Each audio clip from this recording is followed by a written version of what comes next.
Shabbat Shalom, bendiciones a cada uno de ustedes, mis hermanos, a cada uno de los que se conectan para este su segmento Torah, un estilo de vida, en algo nuevo para ti y en Teshuvah TV. Estamos contentos, como cada semana, el poder compartir con ustedes la parashá, la porción semanal y poder estudiar un poquito del contexto de la escritura para poder entonces entender una aplicación a nuestras vidas. Tenemos que, acuérdense, estudiar la palabra en su contexto sociopolítico, religioso, cómo las naciones alrededor de Israel veían las cosas y entonces en poder entender parte de la escritura. John Walton, uno de los escritores que más sigo, que más libros tengo ahora, de Walter, de recomendación de Walter y del pastor Walter Agosto y de Rico.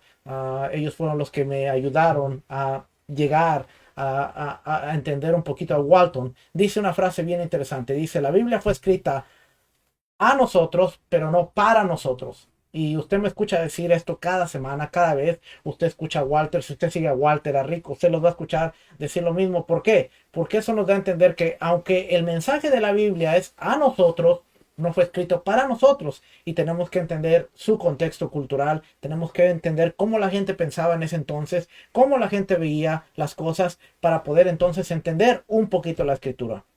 La parashá de esta semana, la porción de esta semana es bien interesante y vamos a estar tocando un tema bien específico. Así es que, como siempre le digo y como siempre reiteramos, no nos crea nada, verifíquelo siempre todo con la escritura, pídale al Ruach, pídale al Espíritu y saque sus propias conclusiones. Así es que vamos a empezar a ver la porción bíblica de esta semana.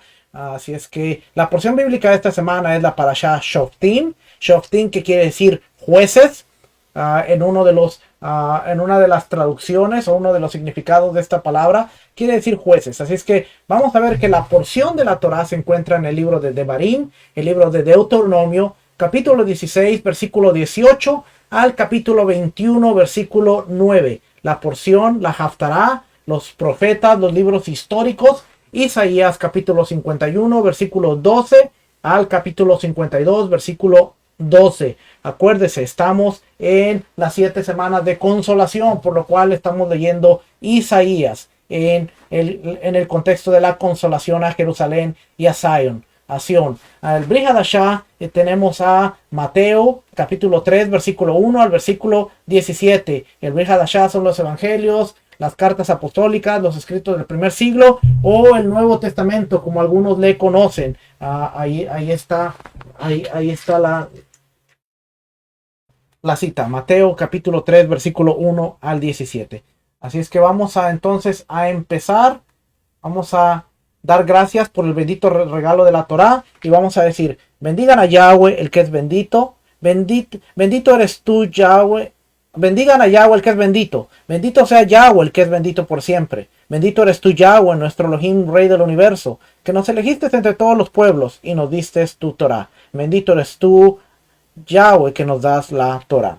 Y en hebreo diría, Barhu ed Adonai mevorach, Barhu Adonai mevorach leolam baet, Baruch atar Adonai, Elohenu melech haolam, asher bacharbanu, mikol ha'amin, benatan lanu et torato. Baruch atar Adonai, noten ha-Torah. Amén. Amén. Y dice la palabra en Deuteronomio capítulo 16, versículo 18, dice, nombrarás jueces y oficiales en todas las ciudades que el Señor tu Dios te da, según tus tribus, y ellos juzgarán al pueblo con justo juicio. No torcerás la justicia, no harás acepción de personas, ni tomarás soborno, porque el soborno ciega los ojos del sabio y pervierte las palabras del justo. La justicia, y solo la justicia buscarás, para que vivas y poseas la tierra que el Señor tu Dios te da. Así que los eventos principales de Shoftim incluyen más de las palabras de Moshe, de Moisés, sobre nombrar jueces para una sociedad justa, seleccionar un rey, la herencia de los levitas, advertir contra las prácticas paganas, sopesar las palabras de un profeta, las ciudades de refugio, 2 testigos necesarios para los juicios, la regla de guerra y redimir el derramamiento de sangre. Todos estos son los eventos principales que están ocurriendo en Shoftim. Algunos de los algunos de los temas principales de Shoftim. Vemos el sistema judicial, vemos las leyes sobre la idolatría, sobre los idólatras, los 2 o 3 testigos, las leyes respecto al rey, la porción de los levitas, la prevención contra costumbres paganas, ciudades de refugio y las leyes para la guerra. Todos estos son muchos temas interesantes que están corriendo a través de Shoftim, porque si bien quiere decir jueces, juicios, no solo se refiere a lo que tiene que ver con juicios, sino tiene que ver con las leyes para el rey, la porción de los levitas, las costumbres paganas, tiene que ver con las ciudades de refugio, tiene que ver con las leyes de guerra. Hay muchas cosas que están sucediendo alrededor de Shoftim, la palabra jueces, Shoftim. Así es que vamos a regresar nuevamente a Deuteronomio capítulo 16, versículo 18, y entonces sí vamos a empezar a ver que dice: nombrarás jueces y oficiales en todas las ciudades que el Señor tu Dios te da, según tus tribus, y ellos, oiga bien lo que dice, ellos juzgarán al pueblo con justo juicio. No torcerás la justicia, no harás acepción de personas, ni tomarás soborno, porque el soborno ciega los ojos del sabio y pervierte la justicia del justo. La justicia, y solo la justicia buscarás, para que vivas y poseas la tierra que el Señor tu Dios te da. Así que bien importante que vemos que dice: vas a nombrar jueces y oficiales, ellos juzgarán al pueblo con justo juicio. Y después dice: la justicia, y solo la justicia buscarás, para que vivas y poseas la tierra que Yahweh, que el Señor tu Dios te da. Así es que dentro de el contraste del antiguo Medio Oriente, vamos a ver este pasaje. Va a ser nuestro pasaje, el pasaje base de Deuteronomio 16:20. La justicia, y solo la justicia buscarás, para que vivas y poseas la tierra que el Señor tu Dios te da.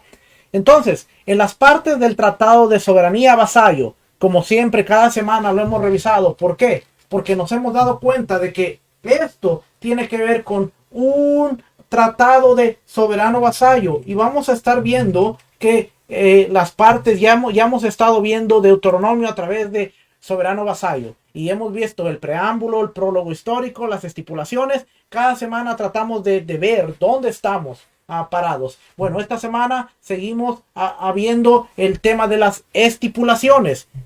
Y usted dirá: bueno, la semana pasada vimos las estipulaciones y seguimos viendo las estipulaciones. Bueno, vamos a darnos cuenta que aquí está nuevamente las partes del tratado de soberanía. Ahora, la estructura del libro de Deuteronomio tiene que ver con principales requisitos adicionales en lo que son las condiciones del pacto. Y usted ve, del capítulo 12 hasta el capítulo 26 están los requisitos adicionales que tienen que ver con las estipulaciones. Y vamos a enfocarnos un poquito más en esto. ¿Por qué? Porque cuando usted ve que las partes del tratado de soberanía habla de estipulaciones. Ahora fíjese lo que dice aquí. En la tercera parte de las estipulaciones de Moisés hay una colección muy amplia de leyes civiles, aunque cimentadas en la inmutable voluntad de Adonai, de Dios para todos. Moisés las aplicó a las situaciones que los israelitas iban a enfrentar todos los días. Bien interesante, porque las estipulaciones de los tratados del antiguo Medio Oriente tenían que ver con la vida diaria del vasallo. Y Moisés está tomando la tercera parte de las estipulaciones de Moisés y está aplicándolas a las situaciones que los israelitas iban a enfrentar todos los días. Bien interesante, porque ahora vamos a ver los jueces, o la porción de los jueces, desde la perspectiva de un israelita en su diario vivir. Y dice aquí: las leyes que el Señor le dio a su pueblo Israel eran similares algunas veces a las que los reyes y los jueces establecieron en las naciones vecinas. Acuérdese, Israel no es la única nación en la Biblia. Israel nace como nación a partir del monte Sinaí. A partir del Éxodo, cuando salen de Egipto, es cuando ellos nacen como nación. Pero no es hasta el monte Sinaí cuando Israel empieza a forjar su identidad como una nación. Y entonces ellos tienen leyes, ellos tienen la declaración de las estipulaciones de lo que va a ser lo que va a regir su vida civil, su vida religiosa, su vida sociopolítica, porque acuérdense, la religión y la vida social no estaban separadas, era un conjunto. La vida religiosa regulaba la vida social. Muy distinto ahora que queremos separarlo. Bueno, una cosa es mi vida con Dios, mi vida dentro de la religión, mi vida dentro de mi relación con Dios, y otra cosa es mi vida social. Para los antiguos, esto no era así. Para los antiguos era uno solo. Lo que tenía que ver con la religión, lo que tenía que ver con su relación con Dios, afectaba su vida social, afectaba todo. Y por eso es que las estipulaciones, los decretos, los mandamientos, las leyes que Dios les da, estaban destinados a regular la relación con Dios, pero a su misma vez verse reflejada en su relación con el prójimo y con el ser humano. Por eso cuando Yeshua dice, ¿cuál es el gran mandamiento de la ley? Él dice, Shema, él recalca el Shema, amarás a Adonai, amarás a tu Dios, amarás al Señor tu Dios con todo tu corazón, con toda tu alma y con todas tus fuerzas. Y el segundo es semejante, amarás a tu prójimo como a ti mismo. ¿Por qué? Porque de esos dos dependía la vida social, la vida religiosa, la vida entera de un ser humano. No es hasta nuestra era que nosotros empezamos a separar. Y ahora, bueno, el individuo tiene una identidad como cristiano, católico, como religioso, pero tiene otra identidad como integrante de la sociedad. Y yo pienso que por eso hay tanto caos alrededor del mundo, porque queremos separar.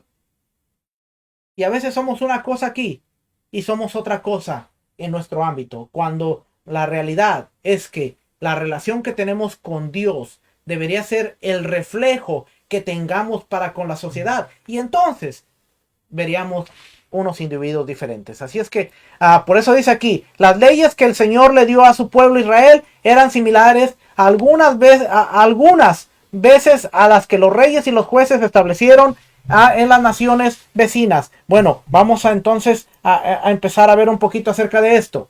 Por ejemplo, acuérdense, Deuteronomio 16:20 dice, la justicia y solo la justicia buscarás para que vivas y poseas la tierra que el Señor tu Dios te da. En Mesopotamia se desarrolló un concepto importante de justicia a lo largo de los siglos. Una parte importante de la misión del rey era establecer la justicia y liberar a los oprimidos. Era un alto llamamiento. Sin embargo, la justicia era esquiva y casi inaccesible para las clases bajas. El ideal del rey siempre se mantenía. Y este es el comentario de los trasfondos bíblicos ilustrados, el Sonderbank.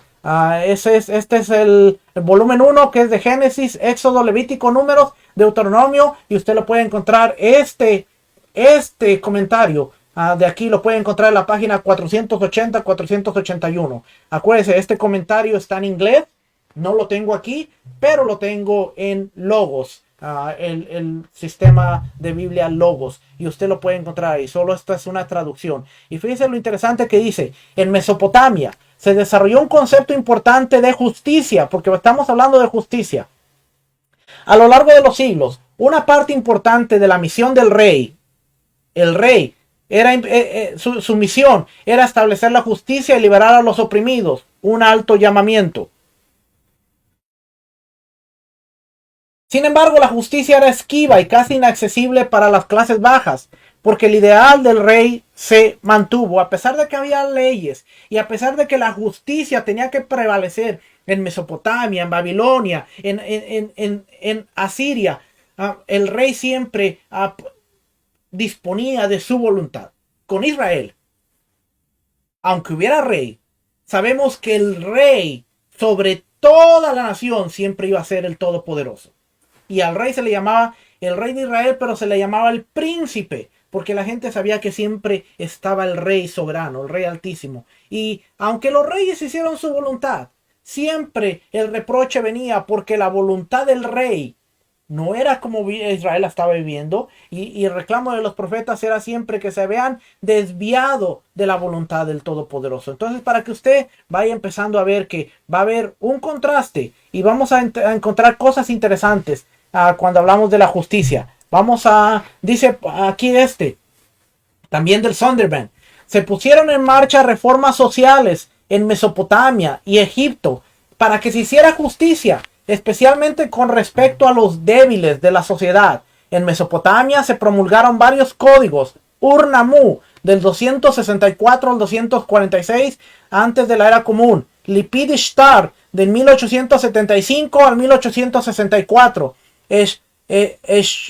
Eshnunah, del siglo XIX, para establecer justicia, que es Nixisá, en la tierra. ¿Ve? Ellos siempre estaban enfocados en hacer reformas sociales en Mesopotamia, en Egipto, a través de varios códigos legales para asegurarse que hubiera justicia en la tierra.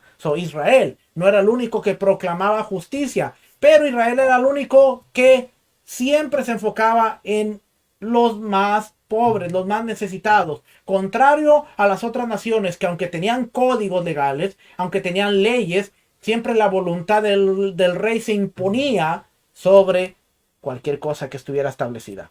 Y ese es un contraste que vemos con la escritura y con Israel. Por ejemplo, la organización social en Mesopotamia, Hammurabi y Eshnunah compilaron antologías acadias de jurisprudencia, incluso en sociedades con estructuras de personas de 3 niveles. Estaban los Agilum, espero que lo haya pronunciado correctamente, si no, discúlpeme, Agilum, que eran los denominados patricians o la nobleza, Mukenum, los plebianos, Guardum, que eran los esclavos. Estos esfuerzos tendían a proteger a los menos poderosos y ayudar a los pobres y otros menos afortunados. Y aquí usted ve la pirámide de castas en Mesopotamia. Y aquí está Agilum, era la nobleza, estaba compuesta del rey, su familia y la corte que lo rodeaba. Eran los únicos que estaban en lo más alto. Después también estaban ahí dentro de ellos estaban los sacerdotes, que tenían como función preservar. Oiga, porque estos estaban en lo más alto de la casta. Los sacerdotes tenían como función preservar los rituales religiosos. Vivían en los templos, poseían parte de las tierras y tenían una relación cercana con el rey. Estamos hablando de Mesopotamia. Los funcionarios reales estaban encargados de colocar con el gobierno, colaborar con el gobierno del rey. Muchos de ellos vivían dentro del palacio real. Algunos se destacaban por sus destrezas, como los escribas, que provenían de las familias nobles y sabían escribir y redactar documentos reales en tablillas de arcilla. Está muy chiquitito ahí, así que discúlpenme, la foto quedó muy, muy chiquita, pero y después estaba Mushkenum, el pueblo, estaba conformado por los comensales encargados del intercambio de los productos con otras regiones, los artesanos que trabajaban en sus talleres y fabricaban tejidos y vasijas de barro, y por los campesinos que se encargaban de sus labores agropecuarias. Y después estaba Guardú, los esclavos. Estas personas por lo general eran prisioneros de guerra.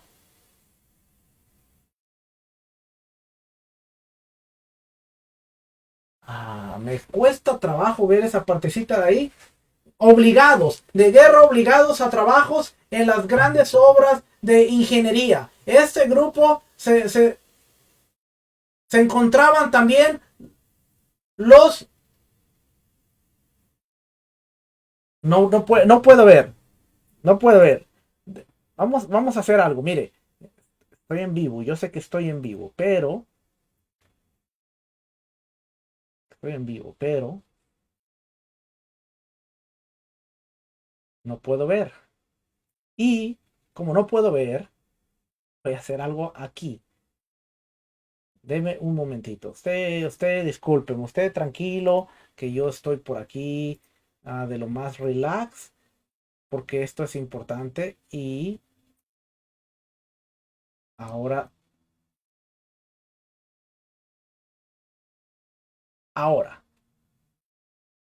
mire lo que hice.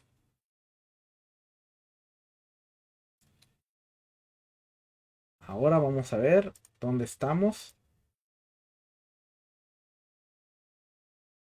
Vamos a ver dónde estamos por aquí.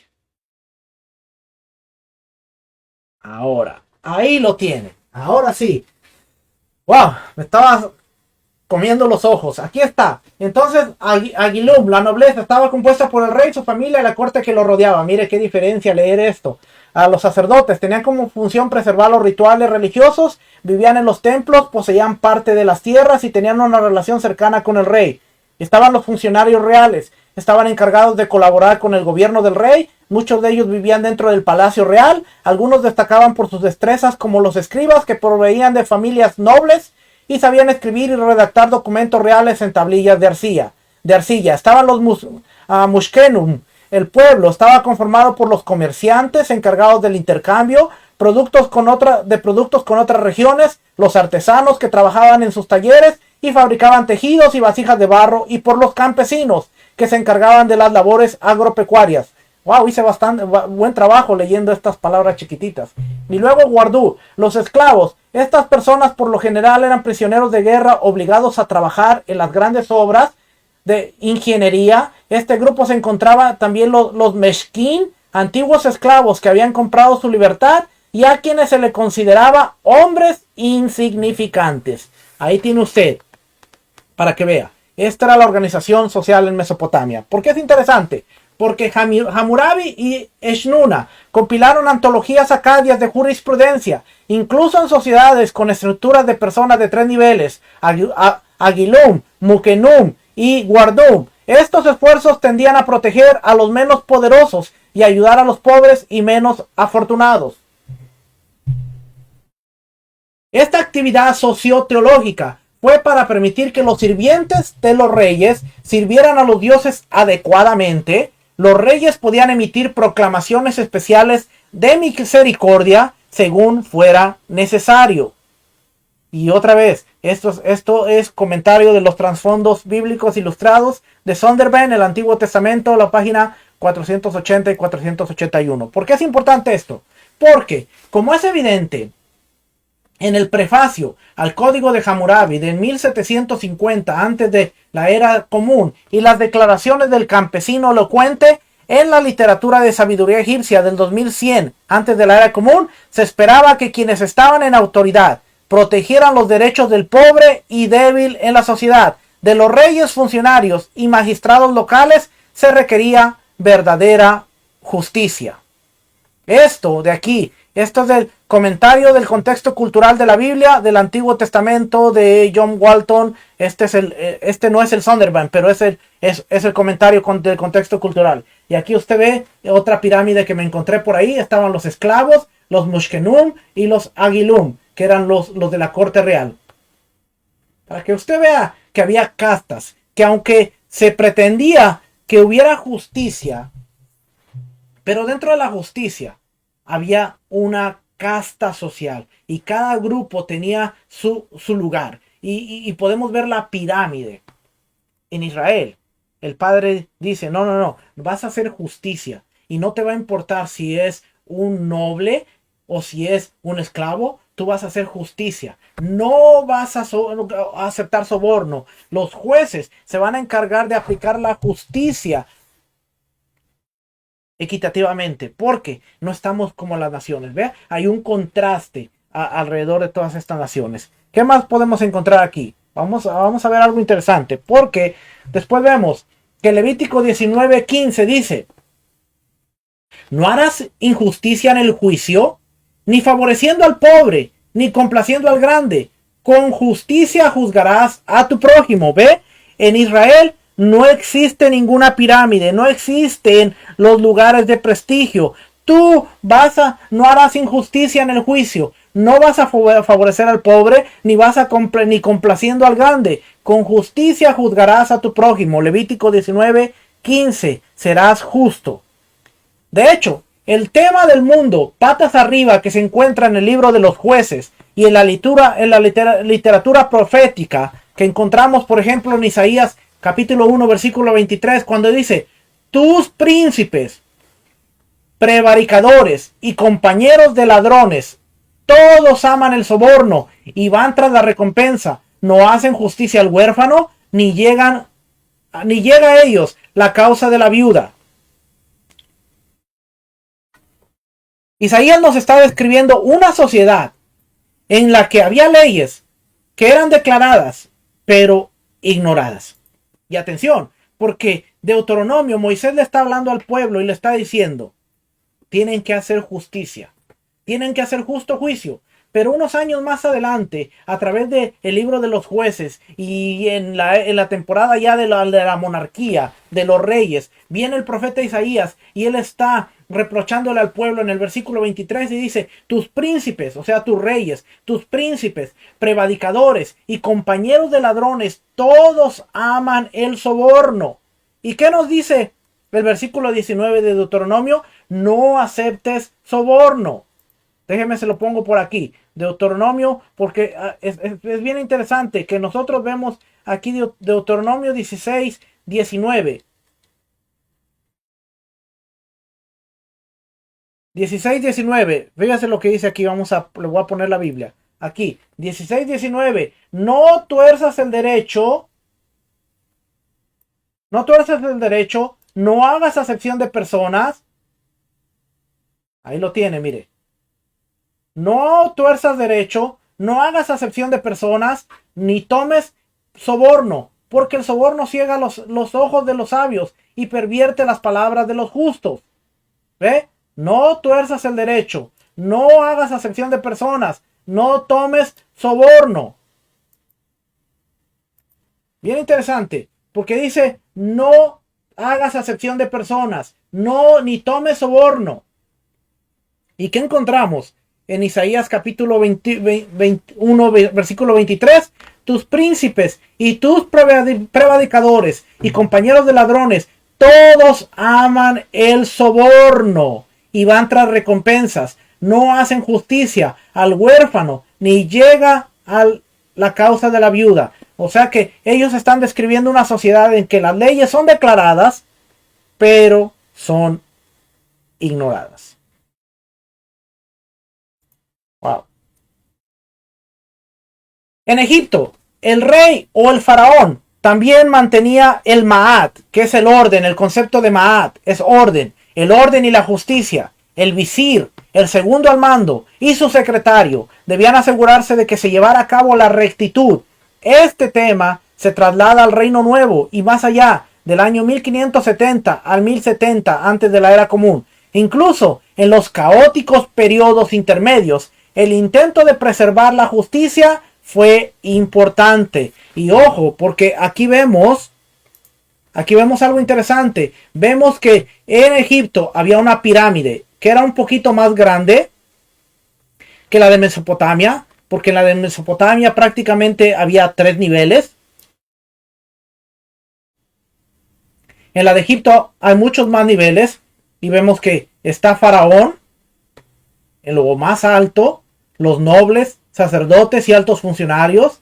Después están los soldados, están los escribas, están los comerciantes y mercaderes, están los artesanos, están los campesinos y están los esclavos. Por eso, como usted me ha escuchado algunas veces, y esto lo aprendí de Rico Cortés, me ha escuchado hablar muchas veces que cuando José revela el sueño a Faraón y José es llamado gobernador, automáticamente él iba a subir a lo más alto de la pirámide de casta social, y lo que hace Faraón es traerle a la hija de Potiferá, el sacerdote, y se la da como esposa, porque ahora José pasa de lo más bajo de la montaña, de la montaña de la pirámide, y va a lo más alto, porque ahora usted está viendo que en Egipto el concepto de Ma'at, el orden y la justicia, el visir. ¿Quién era el visir? José, porque era el segundo al mando. El visir y el segundo, que era su secretario, debían asegurarse de que se llevara a cabo la rectitud.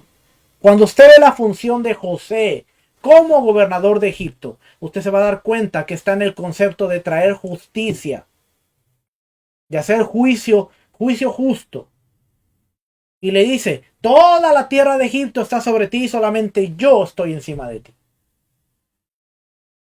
Porque ahora José había pasado de lo más bajo, de ser un esclavo, de estar en la cárcel, a ir a lo más alto de la pirámide. Cuando nosotros entendemos esto, es fácil entender por qué Éxodo 19 y por qué Primera de Pedro está hablando en el contexto de que ustedes son nación santa, real sacerdocio, pueblo adquirido, para que anunciéis las virtudes de aquel que os llamó de las tinieblas a su luz admirable, porque Israel había dejado de ser esclavos y habían pasado a lo que ellos conocían como la casta más alta. Solamente el rey, el soberano, solamente Yahweh, su Dios, estaba en lo más alto, pero tenían que asegurarse de que ellos fueran justos. Ahora, después se le habla de los esclavos. Se les permitía tener esclavos, pero ellos tenían que ser justos. Tenían que promover la justicia y la bondad. Mishpah HaSedakah, la justicia y la bondad.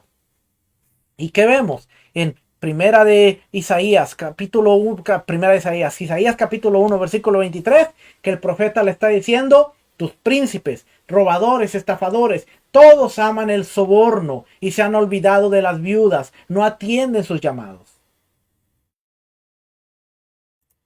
Por eso esta semana la parashá dice: pondrás jueces que hagan justicia. Las visiones de Neferteri, Neferteri en Egipto de 1900, antes de la era común, un estado administrado con eficiencia. En el antiguo cercano oriente dependía la confiabilidad de su ley y de su aplicación. Oiga, ¿cómo veían ellos?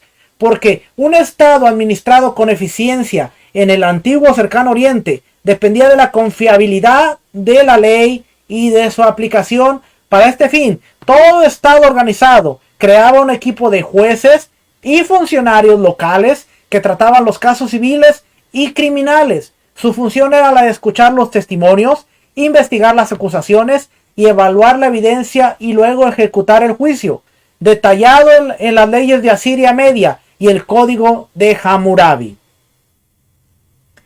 Qué interesante, porque cuando nosotros vemos la escritura, nos damos cuenta que Deuteronomio capítulo 4, versículo 5 dice: mirad, yo os he enseñado estatutos y decretos como Yahweh mi Dios me mandó, para que hagáis así en medio de la tierra en la cual entráis para tomar posesión de ella. Guardarlos, pues, y ponerlos por obra, porque esta es vuestra sabiduría y vuestra inteligencia ante los ojos de los pueblos, los cuales oirán todos estos estatutos y dirán: ciertamente pueblo sabio y entendido, nación grande es esta. ¿Por qué dice que nación grande es esta? Porque dice aquí: un estado administrado con eficiencia en el antiguo cercano oriente dependía de la confiabilidad de la ley y su aplicación. Ahora escuche esta parte, porque dice: nación grande es esta, porque ¿qué nación hay que tenga dioses tan cercanos a ellos como lo está Yahweh nuestro Dios en cuanto a todo lo que le pedimos? ¿Y qué nación grande hay que tenga estatutos y juicios como lo es toda esta ley, toda esta Torá que yo pongo delante de vosotros? La forma del antiguo Medio Oriente era la ley, la función de la ley, la confiabilidad de la ley y su aplicación. De eso dependía un estado administrativo con eficiencia. Por eso Deuteronomio capítulo 4 dice: cuando ellos vean estos juicios, cuando vean juicios justos y cuando vean toda esta ley, van a decir: nación grande es esta. Porque ¿qué nación tiene juicios justos como es toda esta Torá, toda esta ley? ¿Ve? Qué interesante, porque ahora estamos viendo por qué las demás naciones alrededor de Israel, cuando vieran el modo de hacer la justicia, el modo de aplicar la justicia, las naciones iban a decir: este pueblo, es un estado que está administrado con eficacia, es un pueblo sabio, inteligente. ¿Quién es su rey? Oh, no tenemos rey, pero tenemos al rey del universo. Él es nuestro soberano. ¡Wow! Qué soberano tan más bondadoso, qué soberano tan más fiel, qué soberano tan más justo. ¿Por qué? Porque nuestros dioses son caprichosos. No entendemos sus caprichos. A veces no entendemos si está enojado. A veces no entendemos qué es lo que quiere y traemos sacrificios para tratar de entender la voluntad del rey. Bueno, nuestro rey, Yahweh, nuestro rey, nuestro Elohim, es simple. Él nos ha dicho, hagan mi voluntad, y mi voluntad está escrita a través de estos mandamientos. Y así yo entiendo cómo es que Él está contento al hacer su voluntad. ¿Ve? Un contraste muy diferente, porque aunque ellos veían la justicia, la eficacia de un estado administrativo, ellos siempre estaban viendo cómo aplicar la justicia, pero el rey estaba sobre muchas de las leyes. En Israel nadie podía estar sobre la ley, porque el rey absoluto era nuestro Dios. Espero que esté haciendo sentido todo esto, hermano, porque vamos a ver algo interesante ahorita. Vamos a ver el faraón Keti. El faraón Keti dice, hice lo que la gente ama y lo que los dioses alaban. Di pan al hambriento, ropa al desnudo, escuché la súplica de la viuda, di un hogar al huérfano. Nordoni encuentra estos mismos énfasis en la religión popular egipcia. En Canaán, el justo Dan y El de Ugarit persiguió la justicia para todos. La justicia era un asunto muy interesante. El comentario de los trasfondos bíblicos del Sondervan. Este es el comentario. Sin embargo, las leyes del Señor le dieron un valor más alto a la vida humana e incluso trataron con dignidad a las personas más humildes de la tierra. Y aquí es donde vamos a ver una gran diferencia. Por eso, cuando nosotros vemos la escritura, donde empieza en Deuteronomio 16 y empieza diciendo, jueces, se lo voy a poner por aquí para que lo volvamos a leer, jueces y oficiales pondrás en todas tus ciudades que Yahweh tu Dios te da en tus tribus, los cuales juzgarán al pueblo con juicio justo, con justo juicio. No tuerzas el derecho, no hagas acepción de personas, ni tomes soborno, porque el soborno ciega los ojos de los sabios y pervierte las palabras de los justos. La justicia seguirás, para que vivas y heredes la tierra que Yahweh tu Dios te da. Y aquí vemos juicios justos, la palabra de los justos. Aquí vemos Éxodo 23:6. No pervertirás el derecho de tu mendigo en su pleito. De palabra de mentira te alejarás. Y no matarás al inocente y justo, porque yo no justificaré al impío. No recibirás presente, porque el presente ciega a los que ven y pervierte las palabras de los justos. Levítico 19:15. No harás injusticia en el juicio, ni favoreciendo al pobre, ni complaciendo al grande. Con justicia juzgarás a tu prójimo. Qué interesante todo esto. Vamos a regresar al PowerPoint y vamos a ver que entonces las leyes del Señor le dieron un valor más alto a la vida humana. Inclusive trataron con dignidad a las personas más humildes de la tierra. Nos parece extraño que la enseñanza de este libro pase de repente de hablar de las fiestas anuales, de las fiestas religiosas anuales, a tocar el tema del sistema legal de la comunidad, pero no desde el punto bíblico. No existe la menor incongruencia en esta transición, porque uno dirá, bueno, estamos terminando el versículo 16, capítulo 16, versículos 16 y 17, diciendo, te presentarás 3 veces ante Yahweh tu Elohim en el lugar que Él escogiere, y traerás ofrenda, traerás el presente, y está hablando de todo esto y inmediatamente habla de la justicia. ¿Por qué? Porque vamos a darnos cuenta de que el Señor, al que ellos adoraban, estaba tan interesado por las decisiones tomadas en los tribunales como por las ofrendas depositadas en el santuario. Acuérdese, Deuteronomio, como todos los libros de la Biblia, no es un libro que se divide en capítulos, no es un libro que se divide como nosotros vemos la Biblia, no es un libro que termina esta parte, versículo 17, y ahora tiene un encabezado que dice administración de la justicia y empieza a hablar de los juicios y termina de los juicios y empieza a hablar el capítulo 17. No, Moisés estaba hablando en su discurso y está hablando de las estipulaciones, y dentro de las estipulaciones está hablando de las fiestas, de la obligación de todo hombre presentarse 3 veces al año, subir a las fiestas, traer su ofrenda, traer sus primicias, traer sus regalos al rey. Y después dice, pero también acuérdate de hacer justicia y bondad. Bien interesante, porque ahora nos estamos dando cuenta que cuando nosotros vemos todas estas cosas, nos entendemos por qué, por qué cuando vemos en Lucas, déjeme lo llevo a Lucas, voy a buscar Lucas. ¿Dónde está Lucas? Juan Lucas. Aquí está Lucas, capítulo 1, capítulo 11. Aquí estoy. Déjeme cambio aquí a la Biblia. Lucas capítulo 11, versículo 42. Fíjense lo que dice aquí.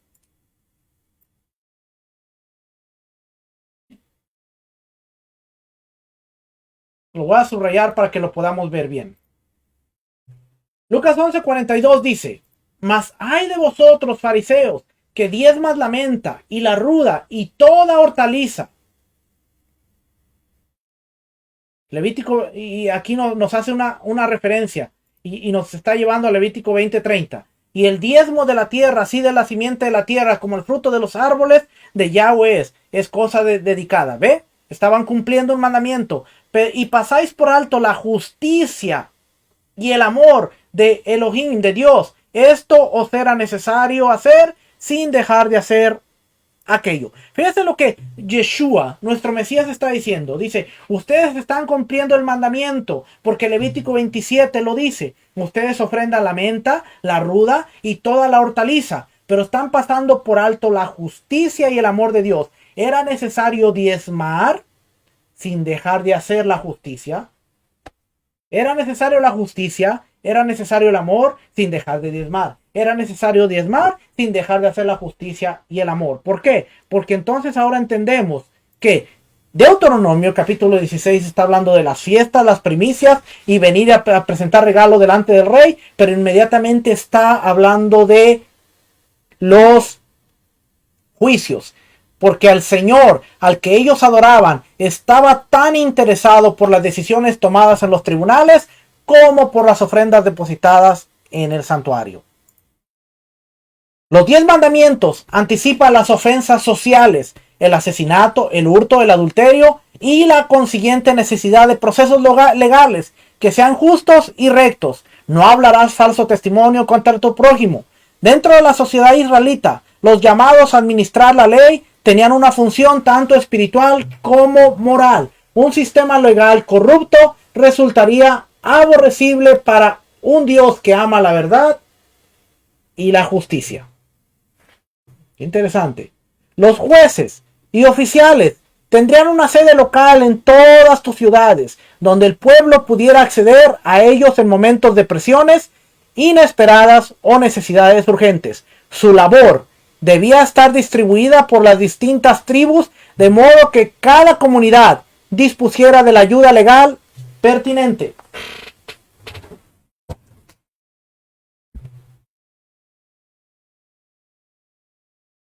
Aquí sigo, no me he ido. Entonces, fíjense lo interesante, porque dice, los jueces y oficiales tendrían una sede local en todas tus ciudades. El pueblo pudiera acceder a ellos en momentos de presiones inesperadas. Su labor, la labor de los jueces, debía estar distribuida por las distintas tribus, de modo que cada comunidad dispusiera de la ayuda legal pertinente. Vamos a seguir por aquí. Estos jueces y magistrados eran jueces profesionales nombrados por el rey, personas que servían en un contexto legal más amplio. Es probable que los ancianos ejercían autoridad judicial sobre la familia o clan y los jueces sobre la comunidad en general. La responsabilidad de estos jueces y magistrados era juzgar al pueblo con justo juicio. En Israel, el juez en Israel tenía tres obligaciones morales. Vamos a hablar un poquito acerca del juez. Primera, no podía torcer el derecho. Versículo 19. Esta ley exhortaba al juez a aplicar un sentido de equidad en su tratamiento con cada israelita. Capítulo 24, versículo 17 dice: no torcerás el derecho del extranjero ni del huérfano, ni tomarás en prenda la ropa de la viuda. Esto es Deuteronomio capítulo 24, versículo 17. Esto es lo que nos está diciendo ahí. En el versículo 17. No torcerás el derecho del extranjero ni del huérfano. Esta obligación está basada en la ordenanza de Éxodo 23, que dice: no seguirás a los muchos para hacer mal, ni responderás en litigio, inclinándote a los más para hacer agravios, ni al pobre distinguirás en su causa. Ve, este asunto está en toda la Biblia. No se podía hacer acepción de personas. Los mismos principios de bondad y honestidad que Dios demandaba de cada israelita se aplican especialmente a los jueces de Israel. Versículo 1 del capítulo 23. No admitirás falso rumor. No te concertarás con el impío para ser testigo falso. No seguirás a los muchos para hacer mal, ni responderás en litigio inclinándote a los más para hacer agravios, ni al pobre distinguirás en su causa. Si encontrares el buey de tu enemigo o su asno extraviado, vuelve a llevárselo. Si vieres el asno del que te aborrece caído debajo de su carga, ¿le dejarás sin ayuda? Antes bien le ayudarás a levantarlo. No pervertirás el derecho de tu mendigo en su pleito. De palabra de mentira te alejarás, y no matarás al inocente y justo, porque yo no justificaré al impío. No recibirás presente, porque el presente ciega, y a los que ven y pervierten palabras de los justos. Y no angustiarás al extranjero, porque vosotros sabéis cómo es el alma del extranjero, ya que extranjeros fuisteis en la tierra de Egipto. El Padre es bien hermoso que dice: no vas a angustiar al extranjero. ¿Por qué? Simple y sencillo. Porque tú conoces el alma, tú conoces las emociones, tú conoces los sentimientos del extranjero. ¿Por qué? Porque fuiste extranjero en la tierra de Egipto.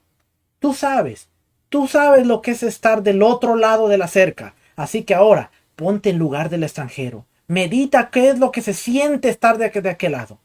Si algo tenemos que entender, hermano, es que al hacer un juicio, nosotros debemos ponernos del lado al cual estamos atacando.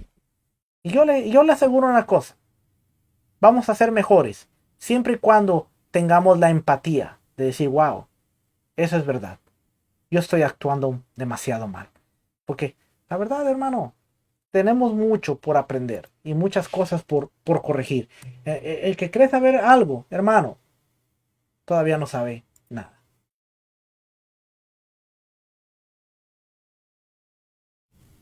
Así es que, la segunda cosa que tenía: no podía hacer distinción de personas al declarar su decisión. Esta misma exhortación aparece en Deuteronomio capítulo 1, versículo 17. No hagas distinción de personas en el juicio, así al pequeño como al grande oiréis. No tendréis temor de ninguno, porque el juicio es de Dios, y la causa que os fuese difícil la traeráis a mí, y yo la oiré. Esta expresión en hebreo significa hacer distinción entre una persona rica o pobre, entre una persona humilde y una persona distinguida en la sociedad. Es que no se puede hacer distinción de acuerdo a el estatus social. La tercera obligación que tenían los jueces era: no podían aceptar el soborno. Ningún juez podía recibir soborno, porque el soborno pervierte la administración de justicia y ciega a los que ven con claridad, y pervierte las palabras del justo. Éxodo 23:8 dice: no recibirás presente, porque el presente ciega a los que ven y pervierte las palabras de los justos. Miqueas, el profeta de Dios que vivió durante los sombríos días de la decadencia de Judá y de la caída de Israel ante Asiria, deploró la manera como las personas del pueblo de Dios se trataban unas a otras, para que usted vea que este no solamente era un mal del cual Moisés le estaba advirtiendo, sino que la gente no hizo caso. Y más adelante, vamos a ver a través de los labios del profeta, del profeta Miqueas, lo que dice. Y dice Miqueas capítulo 3, del versículo 9 al 11, dice: oíd ahora esto, jefes de la casa de Jacob. ¿A quién le está hablando? A los jefes. ¿Y quiénes eran los jefes? Los jueces. Jefes de la casa de Jacob y capitanes de la casa de Israel, que abomináis el juicio y pervertís todo derecho. Sus jefes juzgan por cohecho, sus sacerdotes enseñan por desprecio, sus profetas adivinan por dinero y se apoyan en Yahweh diciendo: ¿no está Yahweh entre nosotros? La semana pasada hablábamos un poquito acerca del profeta. Y vamos a darnos cuenta ahora con esto, que dice: los jefes juzgaban por cohecho, los sacerdotes enseñaban por precio, sus profetas adivinaban por dinero y se apoyaban en Yahweh diciendo: ¿no está Yahweh entre nosotros?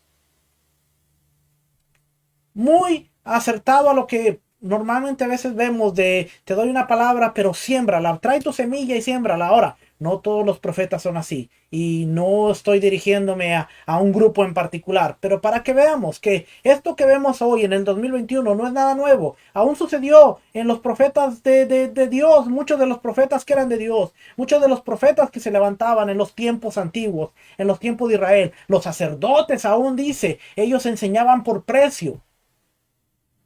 Lo vemos en la época de Elí. Sus hijos se habían corrompido a tal punto de que ellos tomaban de las ofrendas lo que ellos querían, lo mejor. Para que usted entienda dónde va la advertencia de Moisés cuando le está diciendo al pueblo: levantarás jueces y oficiales para que hagan juicio justo, para que se aseguren de que Israel sea una sociedad equitativa, que en Israel haya justicia por todos lados y que las naciones vean que el rey de Israel ha dado mandamientos para que haya una nación justa, para que haya una nación equitativa y para que todo funcione bien. No se preocupe, no voy a hablar de los profetas. Hoy solo vamos a tocar un poquito acerca de esto para seguir adelante. Así es que cuando el rey Josafat nombró a los levitas como jueces, les dijo: mirad lo que hacéis, porque no juzgáis en lugar del hombre, sino en lugar de Yahweh, quien estará con vosotros en materia de juicio. Ahora pues, que el temor de Yahweh esté en vosotros. Actuad cuidadosamente, porque con Yahweh nuestro Dios no hay maldad, ni distinción de personas, ni aceptación de soborno. El rey Josafat, que está trayendo una revolución, está trayendo toda esta renovación del pacto y toda esta renovación de la obediencia, está nombrando a los levitas como jueces y les dice: mirad lo que hacéis, porque no juzgáis en lugar del hombre, sino en lugar de Yahweh, quien estará con vosotros en materia de juicio. Segunda de Crónicas 19 dice, se lo voy a volver a poner para que lo lea, dice: ahora pues, que el temor de Yahweh esté en vosotros, actuar cuidadosamente, porque con Yahweh nuestro Dios no hay maldad, ni distinción de personas. Ve qué interesante. Vamos a ver. Adelante.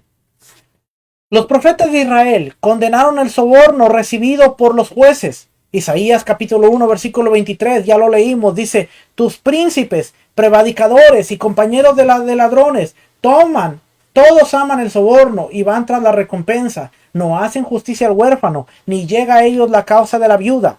Isaías 5:23, los que justifican al impío mediante cohecho y al justo quitan su derecho. Ezequiel 22 versículo 12 dice: pero recibieron en ti para derramar sangre, interés y usura tomaste, y a tus prójimos defraudaste con violencia, te olvidaste de mí, dice Yahweh el Señor. La denuncia frecuente de los profetas contra el soborno indica que el abuso en la administración de la justicia en Israel era un problema muy serio. La administración de la justicia en Israel era un problema muy serio. Y vamos a darnos cuenta, hermano, que esto fue algo que arrastró a Israel durante mucho tiempo. Aún en la época de Yeshua estaba muy activo todo esto. Pero vamos a ver esta parte de aquí. Vamos a seguir con esta parte de aquí. Déjenme seguir adelante.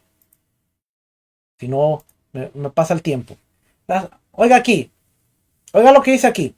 Las personas responsables por la administración de la justicia en Israel y decidían los casos relacionados con la idolatría eran los jueces, eran las personas responsables por la administración de la justicia en Israel. Por cuanto la vida social del pueblo de Israel estaba relacionada con la integridad religiosa del pueblo del pacto, era menester para los jueces mantener la religión de Yahweh pura, sin la contaminación de elementos asociados con el culto cananeo. Y una vez más, yo le digo, si usted lee Deuteronomio en su contexto, usted se va a dar cuenta de que está hablando de las fiestas, los tributos, el capítulo 16, versículo 17, inmediatamente, déjenme voy al capítulo 17, inmediatamente usted se va a dar cuenta me lo voy a poner por aquí, mire cómo va la secuencia para que usted vea dentro de la escritura. Capítulo 16, versículo 16, está hablando, 3 veces al año te vas a presentar con ofrenda en tus manos, cada uno con la ofrenda de su mano.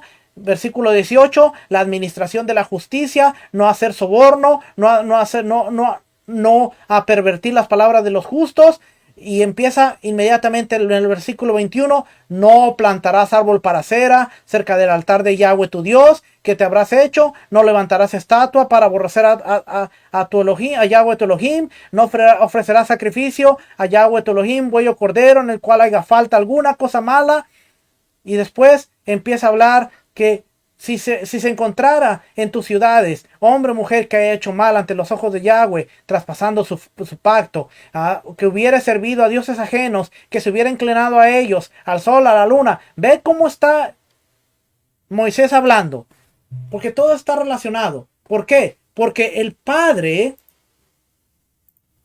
la vida social del pueblo de Israel estaba relacionada por la integridad religiosa del pueblo del pacto, y era menester para los jueces mantener la religión de Yahweh pura, sin con la contaminación de elementos asociados con el culto cananeo.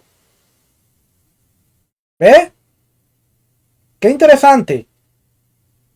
Porque vamos a ver capítulo 16 y 17 de Deuteronomio de una manera muy diferente.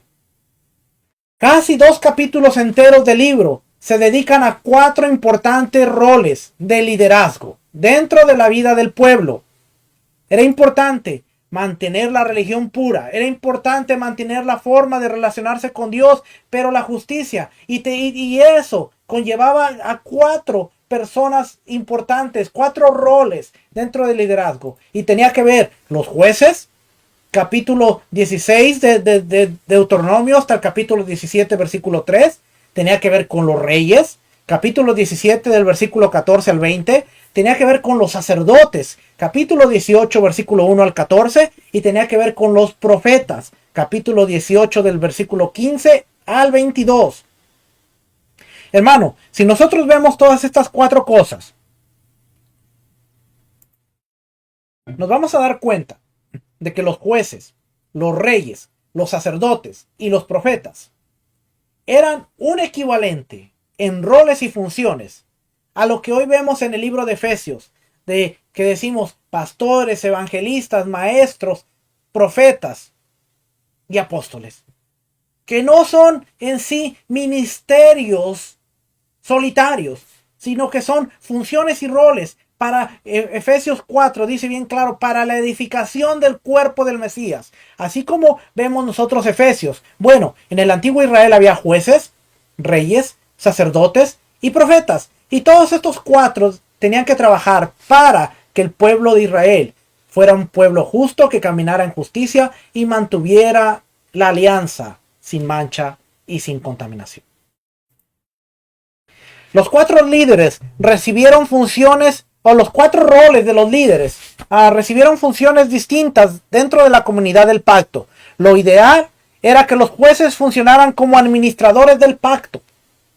los reyes como sus guardianes, los sacerdotes como su ejemplo y los profetas como sus intérpretes. Ponga atención porque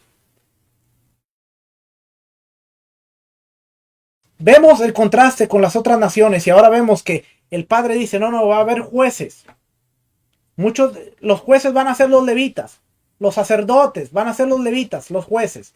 Van a ser funcionarios que van a administrar el pacto. Y no solo van a administrar, sino que van a enseñar cómo vivir en la justicia. En la segunda parte de esta enseñanza, hoy a las 5 de la tarde, vamos a hablar acerca de los sacerdotes como maestros de la Torah. Y va a estar bien interesante. Así es que los reyes eran los guardianes, eran los que se aseguraban de que la justicia estuviera siempre dentro del pueblo. Y por eso en el capítulo 17 dice que el rey se escriba una copia de la Torah para que la tenga y él sepa cómo vivir de acuerdo a la Torah. Los sacerdotes tenían que ser el ejemplo. Y vemos y vamos a ver hoy a las 5 cómo el rumbo de un pueblo dependía de sus líderes, tal como es hoy. El rumbo de los creyentes, el rumbo de los grupos, el rumbo de las denominaciones, el rumbo de los sistemas como los conocemos, sistema tradicional, camina en función y en base a cómo el líder lo dirige. Nuestros miembros, las comunidades, no son otra cosa sino el reflejo de nosotros como líderes. Si nosotros estamos haciendo un buen trabajo, vamos a tener líderes que van a entender el camino. No van a seguirnos a nosotros, sino van a entender el camino, cómo se debe caminar. Si nosotros hacemos un mal trabajo, va a haber repercusiones. Por eso es que nosotros veíamos en el sistema tradicional que a veces era muy común que un pastor fallara, pecara, y toda la congregación se desplomaba, porque siempre la mirada estaba puesta en un hombre. Pero había congregaciones en cuando el líder fallaba y la congregación salía adelante y ayudaba a restaurar al líder, ayudaba a que el líder buscara el arrepentimiento, buscara el perdón, tuviera el tiempo necesario para ser restaurado y pudiera otra vez tomar su lugar y caminar hacia adelante. Había un cuerpo de líderes, había un cuerpo que ayudaba a esta persona. Pero cuando el líder es el que dice, que aquí solamente yo soy, y no preparamos, va a haber caos y va a haber desorden. Así es que, y los profetas eran los intérpretes de el pacto. Eran los intérpretes del pacto. Por eso, hoy en día vemos mucha controversia en cuanto al profeta, porque el profeta siempre va a guardar el pacto. El profeta no es el que te va a venir a prometer el cielo y las estrellas y a decirte que violes la Torá. El profeta te va a decir, ven, regresa a la Torá, porque a través de ello hay bendición. El profeta no es aquel que te adivina el seguro social. El profeta no es aquel que te dice lo que tú quieres escuchar. El profeta es aquel que te va a corregir y te va a enseñar cómo tú debes caminar. ¿Por qué? Porque esa es la función. Esa es la función del pacto. Esa es la función del cuerpo, del reino del Mesías. Había los jueces, que eran los que funcionaban como administradores del pacto. Los reyes eran los guardianes. Los sacerdotes eran el ejemplo de cómo vivir el pacto. Y los profetas eran sus intérpretes. Todo esto señala las cualidades que se esperan de los líderes dentro de la vida del pueblo de Dios. Y por tanto, en nuestro mundo actual tienen una importancia permanente. Una sociedad moldeada conforme a la voluntad de Dios trata a los más humildes de los hombres con imparcialidad. La gente que maltrata a los pobres no refleja el amor que Dios tiene para toda la humanidad. Él no tiene favoritos. Hermano, si usted tiene una congregación dividida por favoritos, usted no está ejerciendo la justicia de Dios como debiera de ser. Es un tema para ponernos a pensar. Porque yo le he hablado un poquito del contexto, te he hablado un poquito de toda la cosmovisión del antiguo Medio Oriente para llegar a este punto de decir, el que maltrata a los pobres no refleja el amor de Dios a la humanidad. El que tiene favoritos no refleja el carácter de Dios. El que no es un buen líder no está administrando la justicia de Dios. Y no solo eso, sino que mire la próxima que le tengo. Aquí la próxima que le tengo por aquí. Dice aquí: los buenos líderes pueden elevar la vida espiritual y moral de una comunidad y hacer que alcance altos grados de compromiso, obediencia y amor. Mientras que un liderazgo pobre o indiferente pueden causar a un pueblo por el camino de la corrupción, la inmoralidad y la apostasía, una espiral descendente. Y ahí lo tiene usted. El buen líder puede elevar la vida espiritual y moral de una comunidad y hacer que alcance altos grados de compromiso, no con el pastor, no con el maestro, no con el profeta, no con el líder, sino de compromiso, de obediencia y amor para el convenio y el pacto con nuestro Dios. Eso es lo que hace un buen líder. Un buen líder te motiva a elevar tu vida espiritual, elevar tu vida moral, a hacer un alto grado de compromiso. Mientras que un liderazgo pobre o indiferente pueden causar a un pueblo por el camino de la corrupción, la inmoralidad y la apostasía. Y esto es una espiral descendente. ¿Ha visto usted los remolinos o los torbellinos, los que se arman en el agua? ¿Cómo es una espiral? Que todo lo jala hacia abajo. La comunidad va a ser un reflejo de el líder.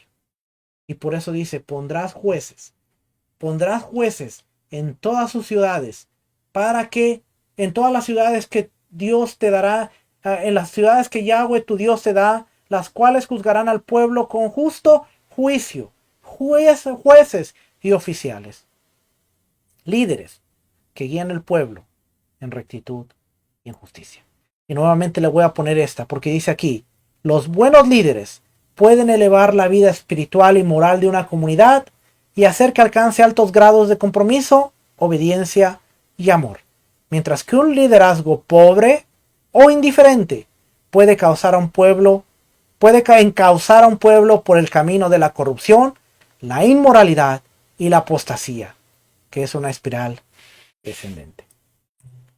Familia, no me crea nada, verifíquelo. Aquí están los recursos que yo tomé para la Parashá 49 Shoftim, el Sonderband ilustrado, el comentario del trasfondos bíblicos ilustrados Sonderband, el tratado del gran rey, Treaty of the Great King, Meredith Kline, el comentario del contexto cultural de la Biblia, John Walton, el mundo perdido de la conquista israelita, el comentario al texto del Antiguo Testamento, el JPS, Jewish Published Society, la Sociedad de Publicaciones Judías, la Torah Comentario, libro de Deuteronomio, y este librito que es bien interesante, Comentario al Antiguo Testamento, Andamio, Deuteronomio, de Raymond Brown. Ahí están los recursos que tomé. Usted puede verificarlos, puede conseguirlos, conseguirlos y verificar toda la información. Acuérdese, como cada semana le digo, no me crea a mí. Yo no estoy aquí para decirle mi verdad, mi verdad. Yo soy una persona que toma mucho café, lee muchos libros y no sabe nada. Estoy en el constante crecimiento de aprender para ser mejor persona. El conocimiento que yo adquiero es para ser mejor conmigo mismo, mejor esposo, mejor padre, mejor ciudadano en este mundo que bastante perdido y bastante torcido está, como para seguir añadiéndole calamidades. Así es que, y de ahí, para poder enseñar y poder platicar y enseñar con usted un poquito de lo que vamos aprendiendo. Así es que no me crea nada, verifíquelo usted mismo con la escritura y con los recursos, porque acuérdese, la Biblia fue escrita a nosotros, pero no para nosotros.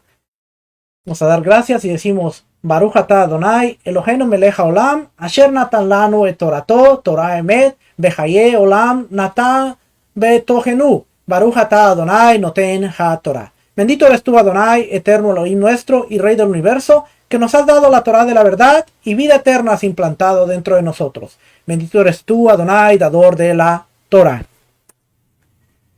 Somos salvos por gracia y en la obediencia hay bendición. Pastor Walter Agosto, esa frase no es mía, esa la aprendí y la comparto porque es del pastor Walter Agosto.